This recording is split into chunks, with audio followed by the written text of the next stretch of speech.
بسم الله والصلاة والسلام على رسول الله. اللهم لا سهل إلا ما جعلته سهلا وأنت تجعل الحزن شيء سهل. آه عندنا حاجة اسمها الحد الأوسط والحدان الأوسطان. دي الحاجات اللي المفروض تركز عليها الأسئلة دي، ونشوف بعد ذاك قريب إن شاء الله أسئلة الامتحانات كلها. طيب الحد العام نحن كتبناه طوالي، قلنا في المرحلة دي ما دايرين نعرف جا كيف، ولا بيسألوك في الامتحان جا كيف، ولا أثبت لي الحد العام، كلام زي ده ما. طيب هنشوف الحد العام طوالي.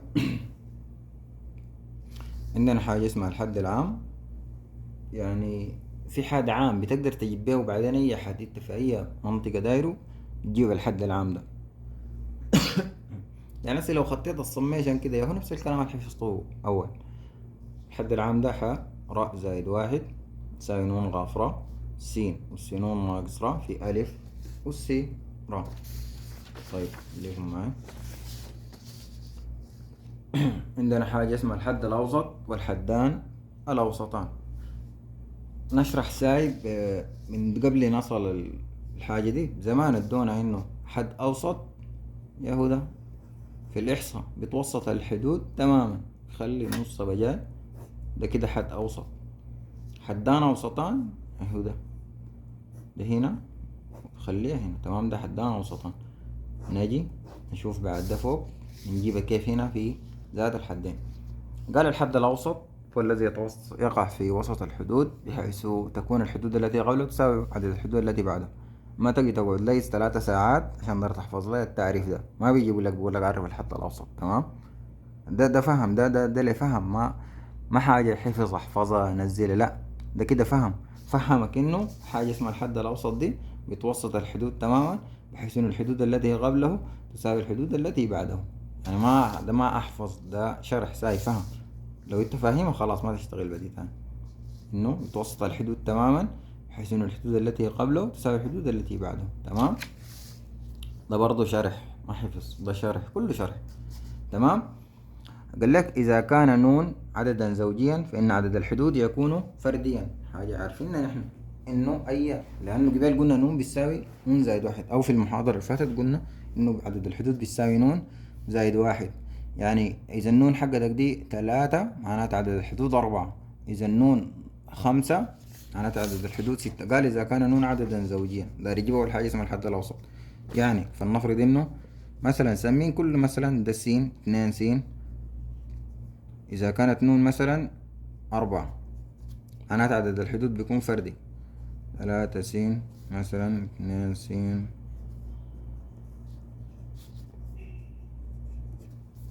معناتها إذا بالنون دي زوجي معناتها عدد الحدود بيكون فردي، 1 2 3 4 5. تمام. وهنا في الحالة دي يوجد حد أوسط واحد.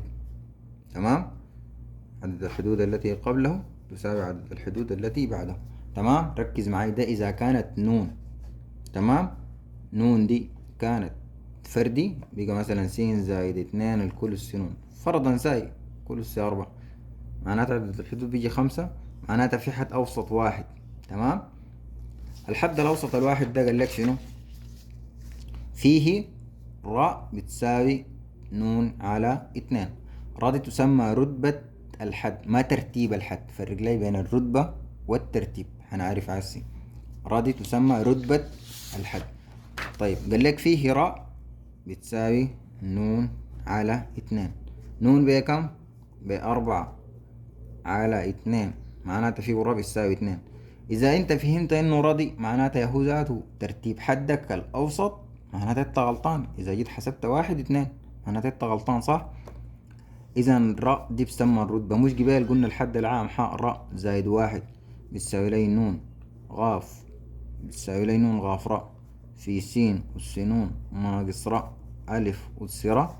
يا هدر القاصدة لك الرتبة، معناتها داير الحد الراء بيساوي 2، معناتها الحد الثالث حيكون حاء 2 زائد 1 معناتها حيساوي حاء 3، معناتها الحد الأوسط الحد كده معناتها حد ثالث.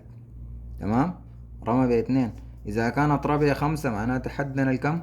السادس. 5 زائد 1 معناتها حدنا السادس، حدنا الأوسط السادس. تمام، فرقنا.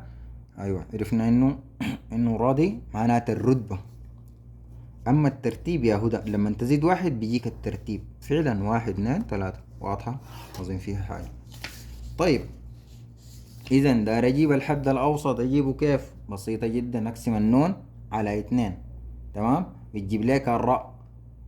تمام، هو معناته راء زائد واحد، لكن ركز مع الراء لانه بتحل بيها بعدين، هيوضح الكلام ده بعد شوي. طيب اذا كانت نون دي مثلا فردي، معناته عدد الحدود بيكون شنو؟ زوجي.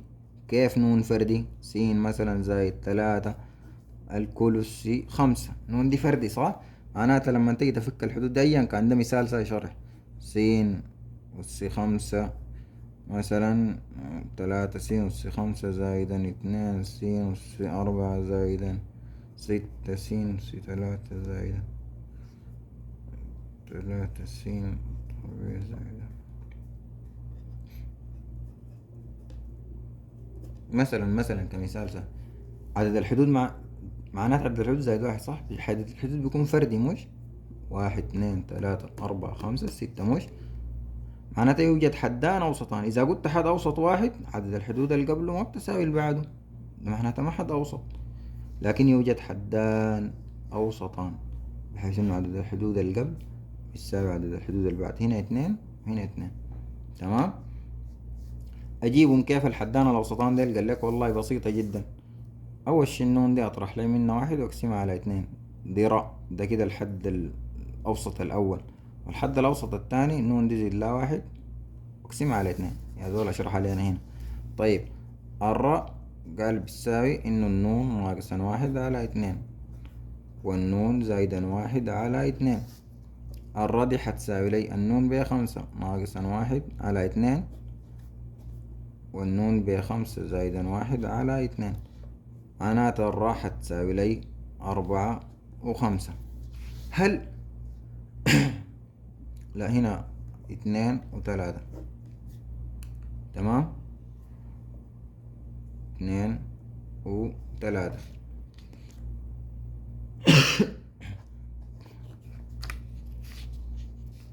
طيب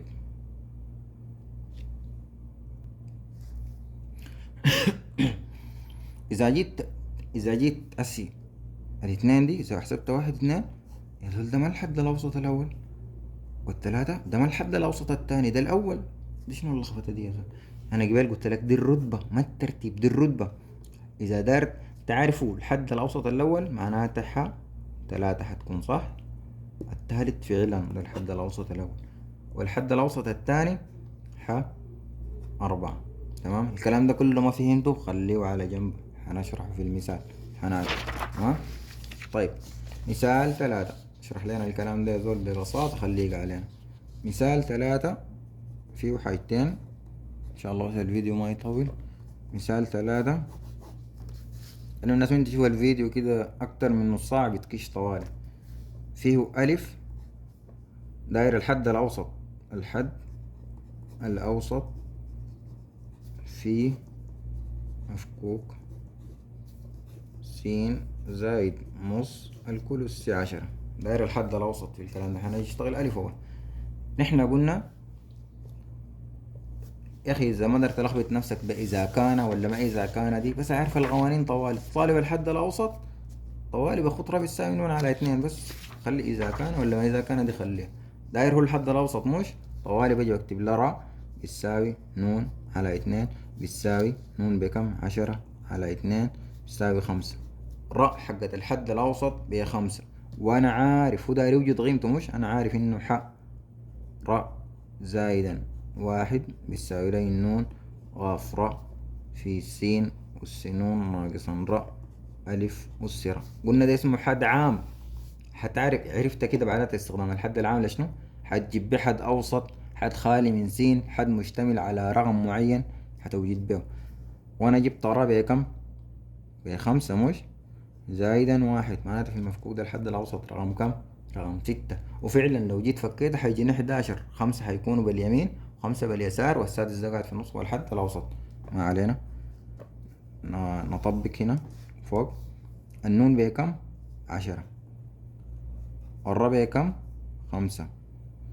السين وينه؟ ما تجي تاخد سين ذاتها، لو لقيت سين ذاتها خدتها ما فرق، لكن لو ما لقيت السين ما تجي تاخد السين ذاتها. عين فوق ركز، سين والسينون اللي هي 10 ناقص الربع 5 مش. الألف بكم؟ بنص أسي را اللي هي 5. تمام. هتبدأ تحل عادي. هذا حق 5 زائد 1. لو دار تقلبها 6 بعد ده اقلبها خلاص. عرفت انه الحد السادس 10 غاف 5. دي ما دايرين نحل لأنه تحليلها بيجي كتير. تحطوا 10 اللي هي 10 في 9 في 8 في 7 في 6 مش على 5 في 4 في 3 في 2 في 1. المهم سين أس كم؟ 5 على 1. 1 أس 5 ما ب5 ذاته، و2 أس 5 ب32. ضربوها برواقة كده يشوفوها بتجي كم. خلاص انتهى الحد السادس. جبنا قيمته كده، قيمته جات اللي هو الحد الأوسط. باقي لنا 6. بقى داير الحدين الأوسطين. بقى الحدين الأوسطين، الحدين بحاول أكتب بأكبر حاجة عشان تكون واضحة. الأوسطين في مفكوك 3 ناقص س تربيع الكل أس 15. أنا لا أعرف إنه ده فردي، معناته عدد الحدود بيكون زوجي، معناته إنه في حدين أوسطين. الكلام ده أنا ما أقدر أعرفه. طالب حدين أوسطين طوالي بيبقى عارف أنا في راسي إنه ردي يتساوي نون ناقصا 1 على 2 ونون زايدا 1 على 2. في ناس بتقول إنه ده كده كله حل بتاع حدين أوسطين. لا، كل واحد برا حنعرف هسي. معناته ردي إما في الأول تساوي لي خلاص. ما الرياضات دي تاني ما نشتغلها كتير يا جماعة. طوالي 15 ناقص 1 ب14 على 2 ب7، 16 على 2 ب8. حنشتغل أول الفيه هو إنه 7 زائد 1. تمام. بتساوي خلاص. عرفنا إنه في قانون عام بنخطه، نون غاف را في س أس نون ناقص را في ألف أس را. نشتغلها طوال. نون بكم؟ نون غاف را معناتها نون بكم؟ 15. غاف الرا بكم؟ 7 في س بكم؟ شايف السين هنا قيمتها كم؟ 3. تكون أي حاجة يا جماعة، ما شرط تكون ذاتها حاجة جبرية إلا حرف. معناتها 3 أس شنو؟ سنون ناقص را. نون بكم؟ 15 ورا بكم؟ 7 معناته أس 8 في س بكم؟ سالب س تربيع كلها، سالب س تربيع كلها. تمام.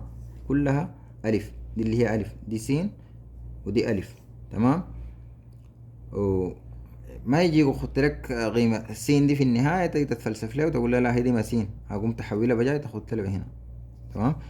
في سين سي والسراء اللي هي بكم؟ 7. يعني تضريب عادي، ضربوه مدعي بدات دي عشان تتدرب. تمام. شوف بعدين في الامتحان في حاجات كده أسي زي دي ما مهم فيها التضريب، أهم من إنك عرفت دايرك بتعرف تجيب القيمة ولا ما بتعرف.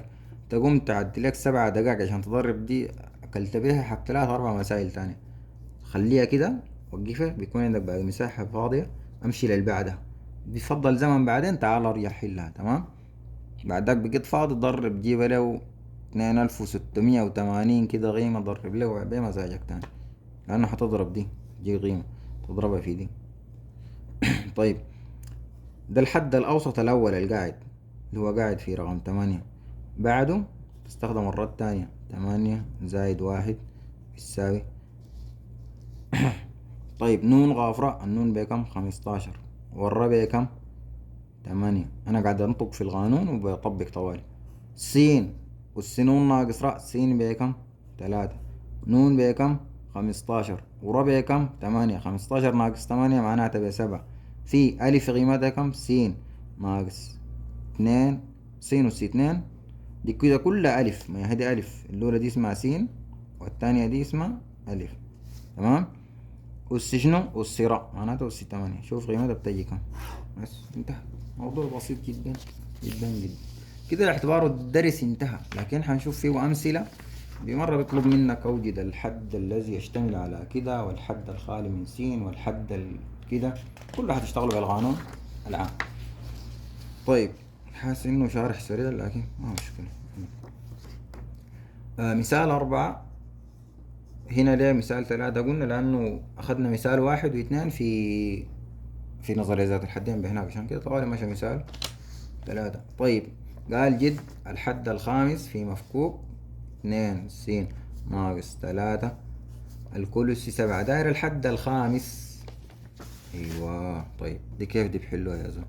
انا قلت عندي حاجة اسمها ح ر زائدا واحد بيساوي لي نون قاف ر في س أس نون ناقص ر في ألف أس ر. الحد الخامس معناته شنو يا جماعة؟ معناته ر دي بأربعة، هو داير حد خامس، معناته حتفكوا ح أربعة زائد واحد، معناته الربع أربعة. قال لك جيب الحد السابع، ما تقدر تستخدم له ربع سبعة يا جماعة، غلط. هو حد قبل قلنا في فرق بين الرتبة والترتيب، دي اسمها الرتبة، لما تضيف لها واحد بيديك الترتيب. الحد الذي ترتيبه سبعة لكن رتبته ستة. الحد الذي ترتيبه خمسة، الحد الخامس معناته ترتيبه خمسة، معناته رتبته أربعة. أظن واضحة. هو قال داير الحد الخامس، هستخدم لها أربعة زائدا واحد بيساوي نون غافرة، نون بكم؟ سبعة، غاف ربع كم؟ أربعة، في السين اثنين سين، اثنين سين مضاري ديك عشان تعمل دورة، اثنين سين مش الكل والسينون ناقص راء ألف بسالب تلاتة كلها بإشارتها والسراء أربعة. تمام.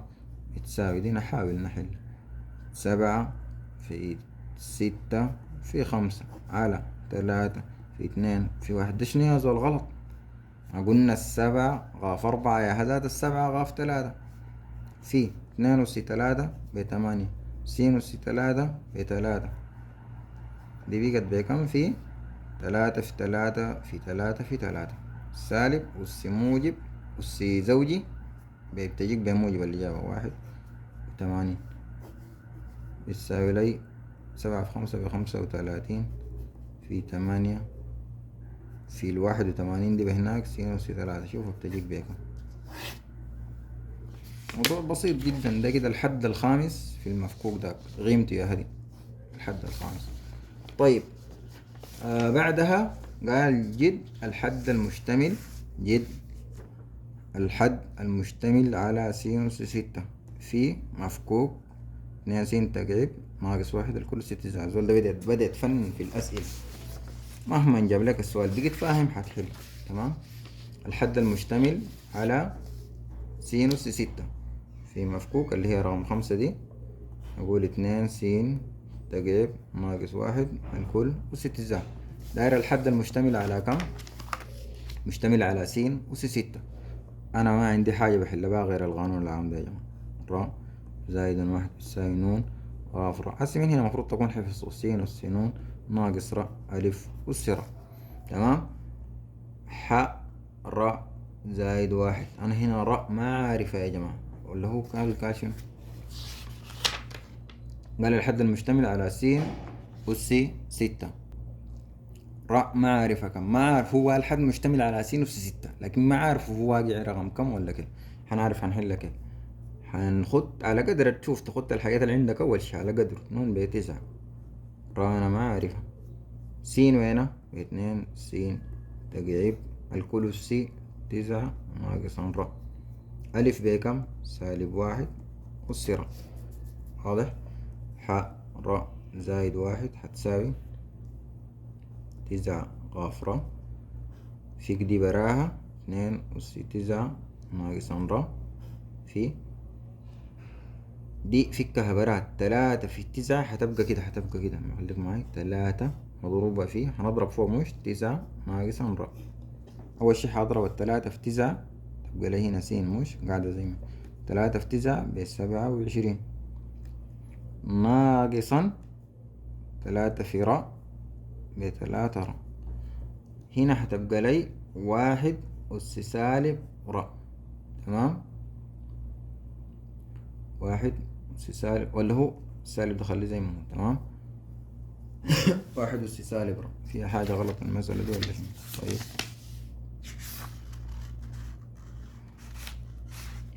طيب كويس زي ما هي. طيب معناته الحد المشتمل على كده، شوف قال مشتمل على س أس ستة، حاساوي دي بستة القيمة الفوق دي يا جماعة. ما هو دي كلها بعدين حتتشال تبقى ستة، مش معناتها حاشيلها كل ال27 ناقص التلاتة را أساويها بالستة. تمام. قال لك س مشتمل على س أس 7 تساويها بالسبعة القيمة حقت س. إذا في كم س تجمعهم مع بعض، تخليهم س واحدة تساويها بالعدد اللي قالوا لك. المشتمل على س أس 9 تساويها بالتسعة. هتجيب قيمة را عادي من هنا 27. الستة أوديها بهناك تبقى ناقص ستة بتساوي تلاتة را أجيبها بهنا عشان أبقي موجب هنا فضل لي 21 بتساوي تلاتة را أقسم على التلاتة وأقسم على التلاتة معناتها را بتساوي لي السبعة. أيوة جبتها قيمة را بسبعة. معناتها طوالي حق 7 زائدا 1 بتساوي 9 غاف 7 بتساوي 2. برجع هنا القيمة الأخيرة اللي أنا جبتها دي أعوض فيها.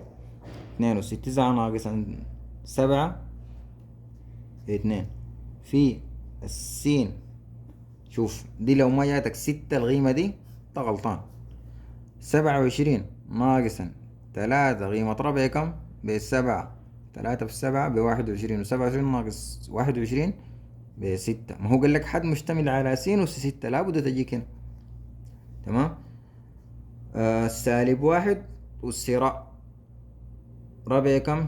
ب7. سالب 1 أس 7 قلنا هي سالب هنا مرفوع لعدد فردي معناتها القيمة بتجيك بسالب بسالب 1 زائد.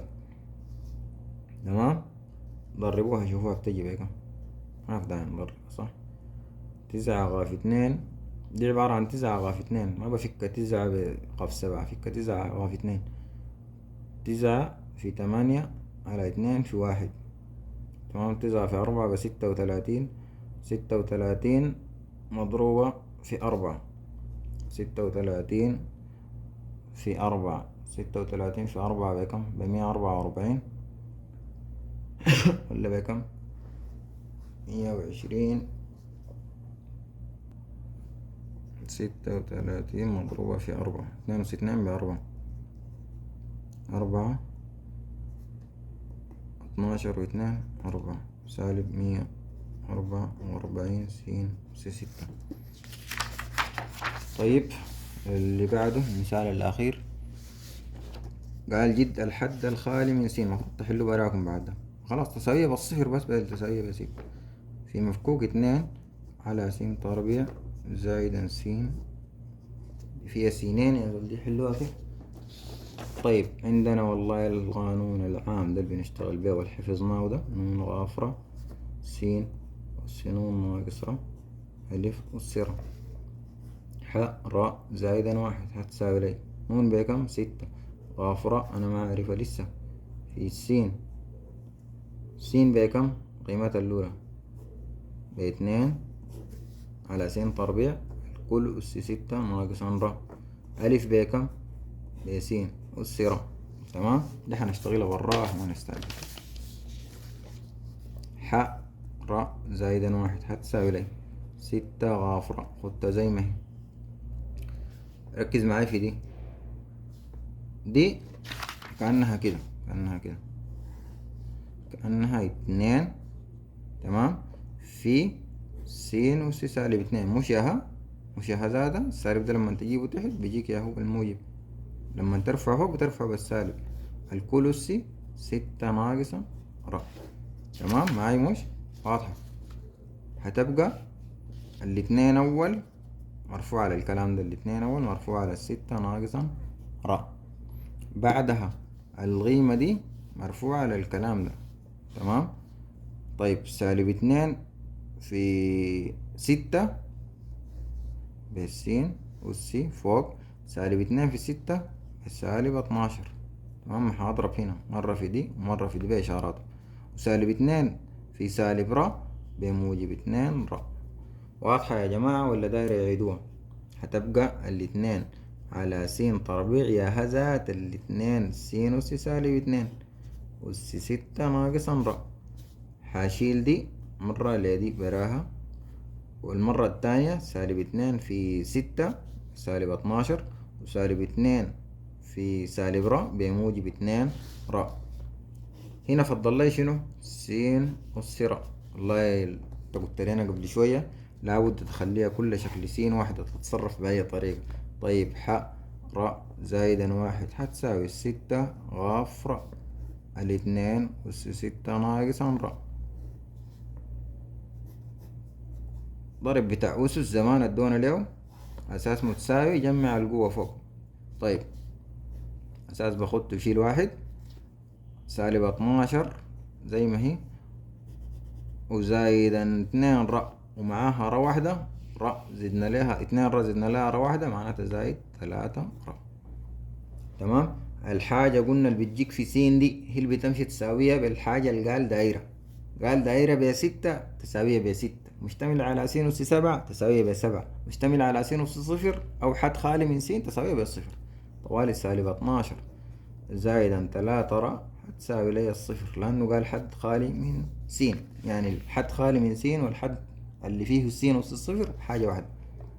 هنا عندي سالب 12 بتساوي ودي لي التلاتة وهناك بتجي بالسالب، أقسم على سالب التلاتة وأقسم هنا على سالب التلاتة، دي هنا جاتني ر بجاي هنا سالب مع سالب موجب 12 على 3 في 4. أيوة. طيب هنا معنات الحد الخالي من س هو الحد الكم؟ هتيجي تقول لي الرابع، هقول لك غلط، لأنه دي ر حقته هو الحد الخامس، هو رتبته 4 لكن ترتيبه الخامس.